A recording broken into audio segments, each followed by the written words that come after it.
Hey, it's all about them Benjamins, baby. Money talks. This was always about the money when it comes to starting Deshaun Watson over Shedeur Sanders. But before I get into that, KSK Sports here. And if you have not subscribed to KSK Sports, subscribe to the channel.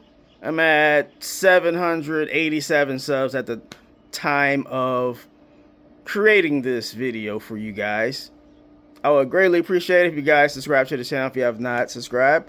Like the video and comment. Do you think money was ultimately the deciding factor when it comes to this quarterback competition with the Cleveland Browns? Now, Andrew Berry, he went on the Debo and Joe podcast, and, he played politician, and he say that, it wasn't about the money. It was about production and performance. Are you serious, Andrew Berry? Are you serious? Like, you can't get on the mic on a platform like Debo and Joe and just bold-faced lie to all those Cleveland Browns fans out there. Because, hey, you are tied at the hip to Deshaun Watson. So it would behoove Andrew Berry that Deshaun Watson plays well. But Andrew Berry's smart because he got an insurance policy. He's like, I am the guy that did go back into the draft and got Shedeur Sanders. So, man, Shedeur Sanders is kind of being held ransom by Andrew Berry. He's like, in a case of emergency, put out Shedeur. That's the fan favorite. I mean, it's crazy, Andrew Berry. You a crazy guy, Andrew Berry. I see you. But this is always about the big contract because the Cleveland Browns cannot cut bait with Deshaun Watson. So if you're not going to cut bait with them, I guess you got to play the $230 million, my bad, Manchurian candidate in Deshaun Watson. Because like Andrew Berry said, if you're going on performance in production, you really don't have a leg to stand on. And I can't believe Todd Monken really went in the press conference and was like, yeah, Deshaun, we made this decision because Deshaun, he's been playing better since April. Don't lie to the public, Todd Monken. Don't be a puppet, man. Don't be like your predecessor, Kevin Stefanski. Don't turn into Todd Stefanski, please.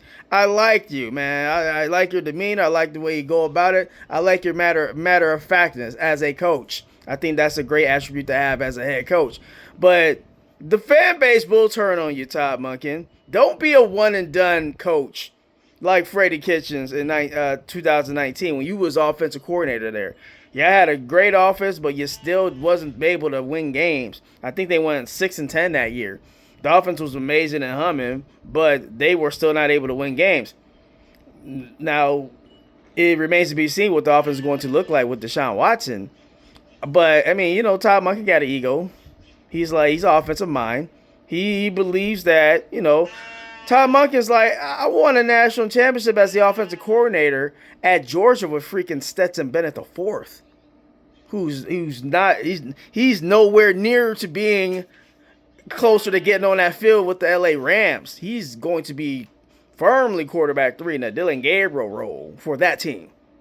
But Todd Monken, yo, man, this was always a decision about the money. Money talks, BS walks. And y'all are doing way too much BSing for my liking.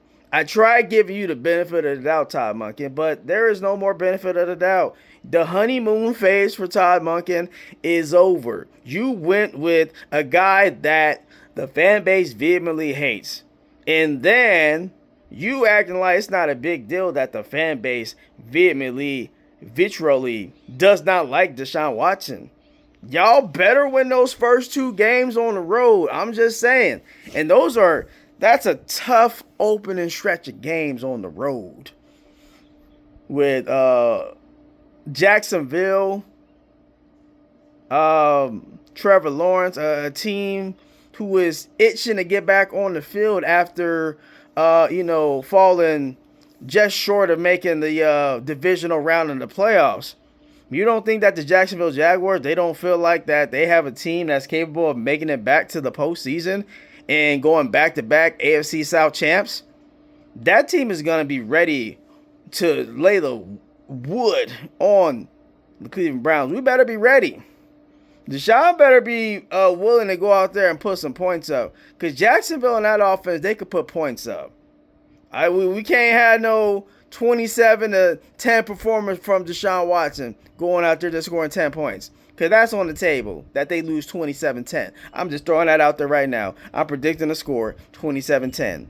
Y'all can timestamp this at 5:20 in this video. 27-10. They're going to be like, man, KSK, he can see the future. He can see the future.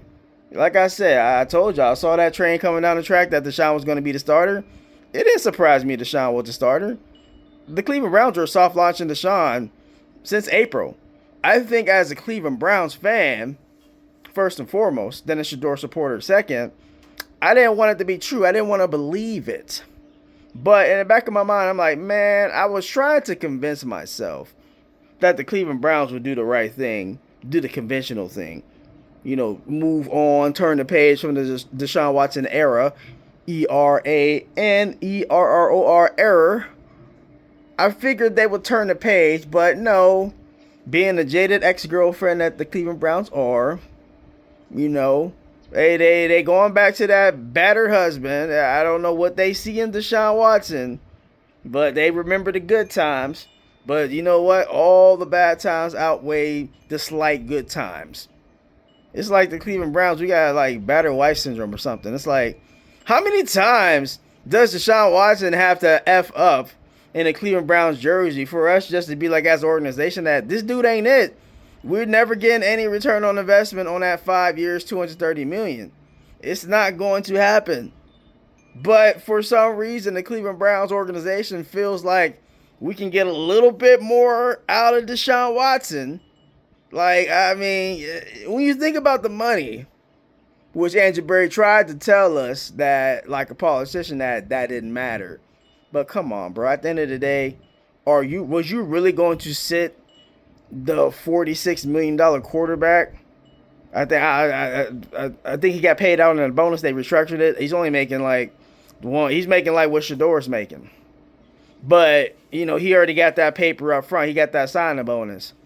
So it's like, do you really think with them paying all that money out to Deshaun that he was going to be, I foolishly thought this too, that he was going to be the most expensive clipboard holder in the NFL. Now, eventually he might be the most expensive clipboard holder in the NFL, eventually. Because if Deshaun doesn't play well, it's nothing for Todd Monken to pivot to Shedeur. He likes Shedeur.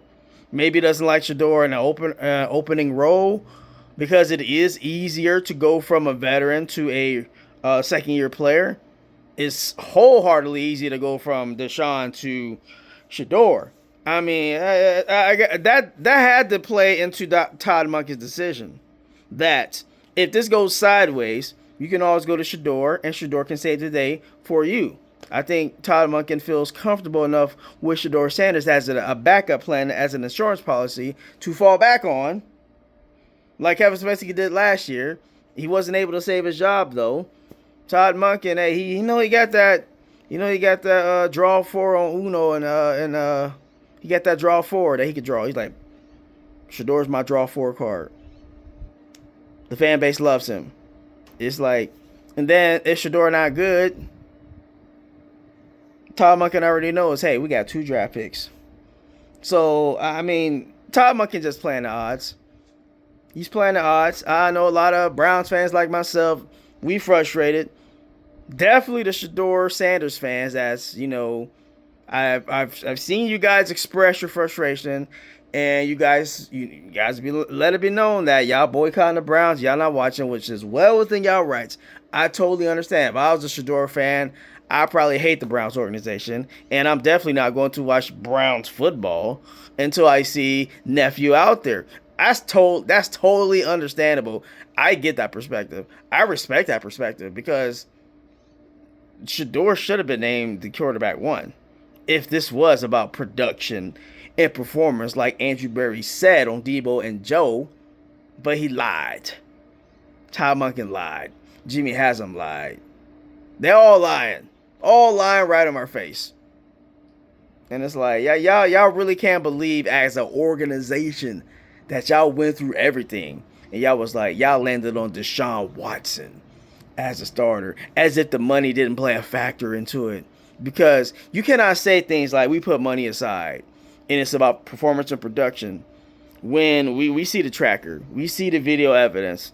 We've seen, like recently with Deshaun Watson, since he's been named the one, we've seen video evidence of this dude being trash in camp. So you cannot fool this team. This team, this team is not going to start well with Deshaun, because that locker room knows for sure. They know who should be the starting quarterback. I'm telling y'all, when last year came about and it was like, hey, Joe Flacco should be the quarterback, that team did not perform for Joe Flacco. That team didn't perform for Dylan Gabriel. You know who that team performed for? When they played their best ball, they played their best ball later in the season. When Shedeur got in from Vegas game on to the Cincinnati game in the season. I'm just saying, man, these are facts. Last year, the Browns were 2-8 without Shedeur. They were 3-4 with Shedeur. Just saying, man. I'm just saying, it get dangerous. It get dangerous. But let me know what y'all think in the comments. Money talks. Was this always about the money? Must be the money. You know what I mean? Like Dion said. You know, looking back on that video, it's nostalgia. Nostalgic. But let me know what y'all think. Money talks. It was always about the money. Come on, man. Let's be real. It's always about the money. And it's don't lie to us. Stop lying. Stop gaslighting us, man. Stop making us feel like we're dumb. Like this ain't about $230 million, because it was, and it shouldn't have been. But y'all gaslighted us. This was a fake competition because Shedeur outplayed Deshaun in preseason and outplayed him in training camp. It just is what it is. But that's all I have on this one. Like, comment, subscribe. I'm rolling out. Peace.